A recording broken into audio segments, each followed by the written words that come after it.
José Carlos Díaz, analista económico, bienvenido, buenos días. Placer estar aquí. Bueno, parece que vamos como que nos sube la tensión, pero tomamos la pastillita y nos la vuelve a bajar. Guerra, vamos a ver luego, pero Milei, parecía que había un movimiento muy potente, ha quedado en nada, o por lo menos ha quedado en nada la de un Sergio Massa, que da un baño importante. Bueno, hombre, yo creo que Milei ha sacado un gran resultado, de hecho ha mejorado algo en votos a las PASO y a las primarias, pero tiene un 30% de los votos, entonces claro, con un 30% en una democracia es complicado gobernar un país, ahora hay segunda vuelta y es un sistema presidencialista, pero más o menos es lo que tiene Milei en el Parlamento, por lo tanto no hay cambio. El cambio ha sido en el peronismo, que se le ha subestimado. Lo que decían los modelos del ciclo político-económico es que el peronismo nunca ha gestionado crisis en Argentina, ha gobernado muchos años, pero no, y las crisis se gestionaban normalmente por el Partido Radical. Ahora le ha tocado y lo que le tocaba era perder. Yo creo que Mauricio Macri ha hecho mucho daño a Juntos por el Cambio, en ir separados a las primarias y dividir las primarias, y ha seguido haciendo daño durante la campaña apoyando a Milei, ¿no? Y eso ha hecho que el peronismo vuelva a resurgir. Y ahora vamos a ver, ¿no? Si Milei consigue un acuerdo con Bullrich y la derecha de Juntos por el Cambio, pues pueden ganar, pero claro, lleva toda la campaña insultándoles y poniéndoles a parir. Entonces no es fácil, ¿no? ¿Qué le dices ahora al votante? Que era la casta y ahora vas a pactar con la casta. ¿No suena aquí de Podemos y de campañas que hemos visto en España? ¿Qué significa esto para los negocios? Bueno, eso lleva a otro ciclo. La fotografía argentina tú la conoces, 7% de paro pero no evita la pobreza, más de 100% de inflación. Sí, allí el indicador de paro no es relevante porque hay una economía informal muy grande y no participan en el mercado de trabajo, entonces hay que mirar el indicador de pobreza, ha empeorado mucho. Bueno, allí el problema es cómo parar la inflación, y para parar la inflación hay que provocar una recesión y una crisis económica fuerte que contenga la demanda y que haga que se estabilicen. Y luego, a partir de ahí, empezar a hacer una política fiscal y monetaria ordenada. Es lo que hizo España en el año 57-59 con el plan de estabilización, es lo que hizo Boyer en el 82, y ellos tienen que hacer su plan de estabilización. Ellos lo hicieron en el 2001, van a volver a hacerlo con o sin crisis, ¿no? ¿Dónde está el tipo de cambio? Porque hay un desajuste de reservas. ¿Qué va a hacer el Fondo Monetario Internacional? Yo creo que el fondo va a apoyar, porque China también está por detrás apoyando. Entonces, yo no haría negocios en Argentina hasta que se clarifique todo el caos y el desorden que tiene su economía. Da igual quién gane. Es que eso pueden ser años y años. Bueno, puede que no, porque si luego el caos se ajusta bruscamente como en el 2001, pueden aparecer oportunidades de inversión rápido si el tipo de cambio ajusta muy rápido, como ya ha hecho, y se estabiliza la economía. Es decir, ¿crees que hay una devaluación sí o sí? Claro, la devaluación ya está. Si tú miras los ajustes de inflación... Sí, pero se paró antes de las primarias una nueva devaluación. Bueno, pero más o menos el tipo de cambio, comparado con el 2001, que llegó a un nivel de infravaloración muy fuerte después del ajuste, está por ahí o incluso peor, ¿no? Yo creo que con estos tipos que estamos viendo del blue, del mercado negro, el tema es que te tienes que llevar el tipo oficial al mercado negro y hacer un ajuste fiscal de caballo para que no haya un shock de inflación. Entonces, claro, ¿qué político y qué gobierno va a hacer eso?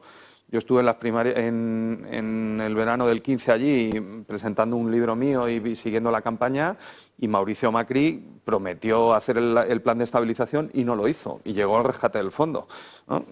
Bueno, el ministro de Economía era Massa. Y el ministro que estaba ahora es el que ha negociado con el fondo, y nada más venir de Washington anunció un nuevo aumento de gasto público muy vinculado a gasto social y a gasto vinculado a sus votantes. Entonces, claro, hasta que tú, o sea, en un país, cuando hablamos de estabilidad macroeconómica, hay dos políticas claves que tienes que tener, ¿no? O tres: la política fiscal, la política monetaria y la política financiera, de estabilidad del sistema bancario y del sistema financiero. Ellos tienen que aplicar las tres, y han hecho demasiado desorden. O sea, cuanto más te alejas del orden y en las condiciones iniciales, el ajuste es más complicado, ¿no? O sea, es difícil pensar que Argentina puede llegar al orden sin que todo empeore antes de mejorar, ¿no? Creo que es mi visión. Guerra de Israel y Hamas, ¿nos jugamos toda la geopolítica en este momento? AIREF decía esta mañana que incluso ve un retroceso de la economía intertrimestral del 0,2% en el tercer trimestre de este 2023 en España, que va a la cabeza del crecimiento. Es decir, si España va así, ¿cómo está el resto? ¿Estamos al borde de la recesión, sobre todo por criterios geopolíticos? Bueno, esos datos del AIREF son anteriores a la invasión, al ataque de Hamas y al conflicto en Palestina, porque son indicadores principalmente del mes de agosto, ¿no? Que van con retraso en la publicación. Tenemos la afiliación de septiembre, pero hay muy pocos datos de septiembre y de octubre no hay nada. No, estamos hablando de un trimestre antes del ataque. Alemania ya está en recesión, ¿no? España, que iba con un crecimiento bastante intenso, se ha frenado en seco. Y ahora empezamos con el impacto de lo que pase allí. Yo creo que dentro del escenario negativo, que sigue siendo muy complicado, creo que la reacción israelí, por lo menos calmada, de no invadir y la presión de Estados Unidos y la diplomacia, de momento está funcionando y el precio del petróleo ha subido, pero bueno, están en precios razonables, ¿no? Si empezamos a ver el petróleo por encima de 100 y el gas sigue subiendo, ¿no? Por encima de 50 que ya está, ahí empezamos a tener escenarios de recesión mundial, ¿no? Y ese escenario pues para Europa sería muy negativo y para España también, claro. ¿Todo es geopolítica?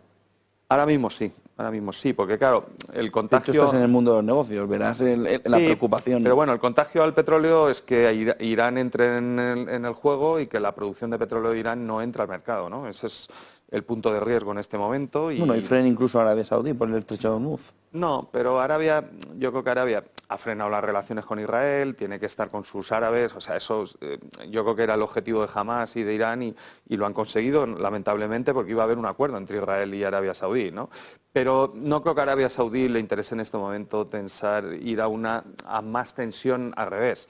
Lo que estarán los árabes es intentando bajar la tensión en la Liga Árabe, no sé lo que ha pasado este fin de semana, pero supongo que habrá ido por ahí la cumbre de Egipto. El problema está en Irán y en Siria, apoyado por Rusia, y en menor medida por Qatar, ¿no? Que está enfrentado con Arabia Saudí, que es el triángulo ahora complicado. ¿Podemos ya dar por hecho el final de la subida de tipos de interés con todo este escenario? Porque esta mañana se decía, bueno, a Europa, decían los gestores de fondos, al menos una subida le debería quedar a Europa. Hombre, ¿Y Estados Unidos estamos diciendo que sí? Claro, todo depende de lo que pase en ese área. Si el petróleo no se va mucho más arriba, yo creo que no es inflacionista en estos niveles. Pero en efecto base va a impedir bajadas. Lo que no va a haber es bajadas, evidentemente, ¿no? Si el petróleo se va a $120, es posible que veamos más subidas de tipos y un escenario en los mercados complicado, ¿no? Muchísimas gracias, José Carlos Díez, analista económico, por acompañarnos. Buen día, buen inicio de semana, buen negocio, José Carlos. Un placer, como siempre.